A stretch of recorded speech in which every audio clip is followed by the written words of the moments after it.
I much preferred the humorous scenes caused by the strangeness and unfamiliarity of the respective different worlds. What is shampoo? For your hair, he said. Lather it up in your hair to clean it. Then use the conditioner to... It's good for the hair somehow. Trust me. It, moisturizes? Right. Shampoo, then? Do I do it now? Or after I've used the soap? And to what count do I lather before rinsing? Of course, things don't remain humorous for long. Things get real and very Cosmere heavy, which means I absolutely love them. I was invested. I know that pun is overused, but it is just so accurate, and went on a binge to finish the entire book until the wee hours of the morning when my poor brain was craving sleep and I just refused to listen. It is just that good, with twists and turns you don't see coming, magnificent world building that is vital to the plot, musings on the nature of art Sanderson Hoyd is so fond of, beautiful actual art to illustrate the story, and a lovely romance to warm your heart. What more could you ask for? You're staring, she said. He was a painter, not a poet, but somehow he found the right words. I only stare, he said, when I see something too beautiful for my eyes to take in at once.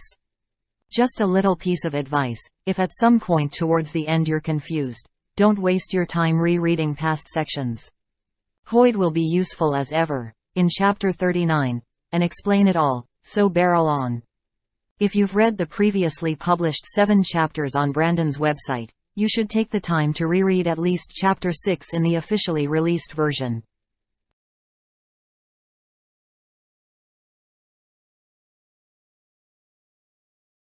Well, it really isn't most of the time.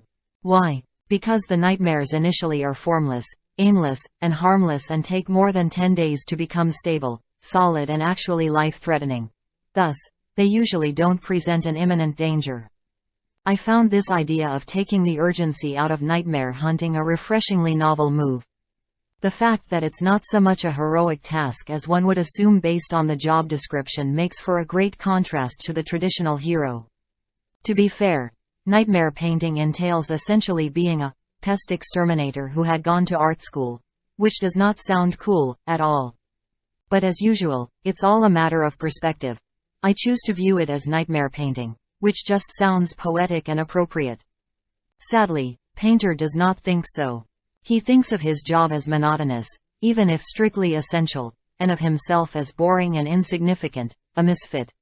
As someone who not so secretly does not want to be the loner he is, who is very much conscious of his easy lies of self-imposed solitude, but not always brave enough to face them, and the mistakes he made in the past. Now the story thus far might have given you an unflattering picture of Painter. And yes, much of that picture is justified. Many of his problems in life were his own fault, and rather than trying to fix them, he alternated between comfortable self-delusion and pointless self-pity. Then, everything changes. It happens. I won't call it a traditional body swap trope because it isn't. For one thing, the swap alternates and, for another, while Painter is in Yumi's body, others do see him as Yumi but he sees himself as himself. So there are no things like boob grabbing, as everyone who suddenly finds themselves in a different body would naturally do. I'm mentioning the boob grabbing because that actually happens in the movie Your Name, which is one of the inspirations for this story. The emphasis is more on experiencing another person's life, not their body, with the respective other functioning as a guide. That doesn't mean there are no awkward nakedness and sexual illusions. There absolutely are. In more graphic detail than I'm used to hearing from Brandon. I have to say that I could have done without some of those in the beginning as they struck me as a little cringy and forcibly comical in a yawl way. Maybe because it seems so out of character for Brandon. I much preferred the humorous scenes caused by the strangeness and unfamiliar.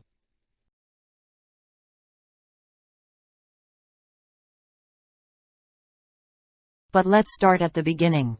The first few chapters are very world-building heavy, introducing us to Yumi and Painter's respective viewpoints and societies.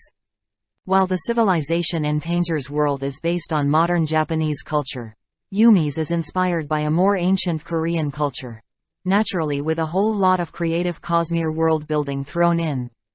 Those worlds Sanderson paints are truly marvelous and just wonderful to imagine, and hearing the descriptions and the story in general in Hoyd's distinctive voice, much more serious and occasionally as tongue-in-cheek as in Tress, gives this story its unique, engaging tone. Both here and in Tress, I find myself enjoying this mix of a reliable, interfering, semi-omniscient first-person narrator who is not the protagonist, while still keeping to a familiar dual third-person POV. It's a nice change from the standard limited first-person narrator. Yumi was one of the chosen, and they never let her forget it. One of the POVs is the eponymous Yumi, a so-called Yoki Hyo, which translates to the girl of commanding primal spirits, chosen at birth and through the art of rock stacking, which is way cooler than it sounds, given the ability to influence the Hyo spirits, who can then be bound to perform services, such as transforming into an essential object, to help people survive. While she intellectually knows it is an honor to be chosen, deep down she is unhappy with her life lived in the service of religion and religious rituals, benefiting everyone but herself. She wouldn't leave, but that night she wished she could. Wished she could escape the prison of her ceremonial nightgown. She wasn't allowed to sleep as a normal person. She had to be reminded even by her undergarments of what she was. Chosen at birth. Blessed at birth. Imprisoned at birth. Nikaro aka the nightmare painter has a job which similarly helps others, though his profession is not that special, in world, at least. So, superficially he seems the antithesis to Yumi. Basically, he, among many others, patrols at night to find and neutralize nightmares, semi-sapient voids of darkness, creatures that feed on the mind and powerful emotions, such as fear, of the sleeping. He then sort of uses ridiculous on them, by giving the nightmare a different form on paper, which binds them into a harmless shape and which then evaporates like water. Sounds really exciting and brave to us earthlings, doesn't it?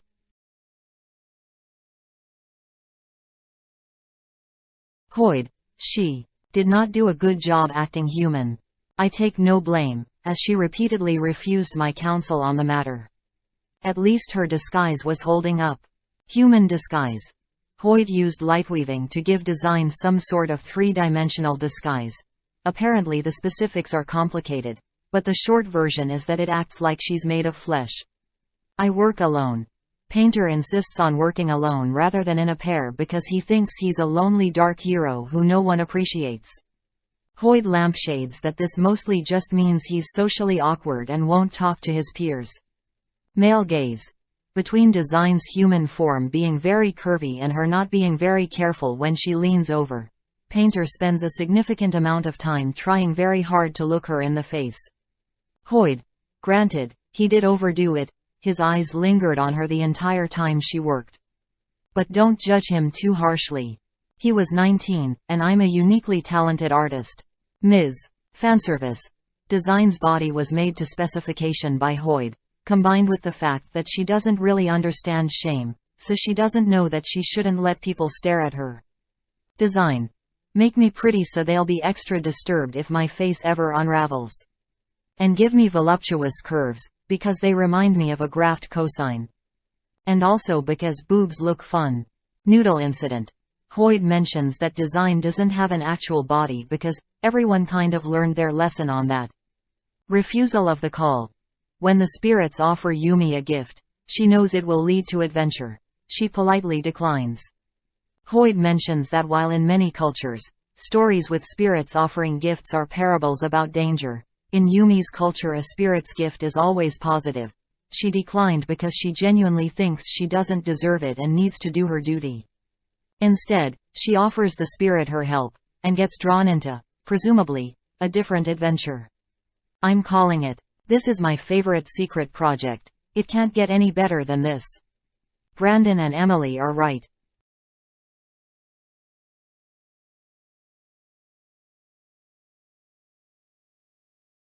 Painter, Nikaro, is a lonely man making his living by trapping nightmares in paintings. He considers himself a lone warrior protecting the city, never mind the fraternity of fellow painters who work with him. He is not a particularly fortunate man, but he makes his life more difficult by brooding. All he wants is to be important, not realizing that he is the biggest obstacle in his own way. Yumi is a Yoki Hyo, a sacred caller of spirits who binds them to a task. Her life is regimented to exacting detail, every step ritualized to protect her position. Her gift sets her apart from normal people, and her skill sets her apart from the gifted. All she wants is to live a normal life, for just one day, but her duty binds her too tightly even when she has the opportunity. One day, Yumi is offered a gift by a spirit: freedom, adventure. Despite her wishes, she declines, knowing her duty. Instead, the spirit begs her for help, and she finds herself in a very strange situation. She is now invisible and intangible in her own world, while Painter has seemingly taken her place. He can see her, but no one else can, and everyone else sees him as Yumi. When they go to sleep, they wake up in his world, where she appears as herself and he is a ghost. Yumi and Painter have to struggle to live each other's lives they could never have conceived of, in order to make sure their societies don't break down. Because while their jobs might be simple, even common at times, they are still impossibly important. If nothing else goes wrong first. This novel provides examples of, and I must scream. Hoyt has been frozen in time, fully aware, from some unspecified attack or accident. Design uses him as a coat rack outside her noodle shop. Brick joke.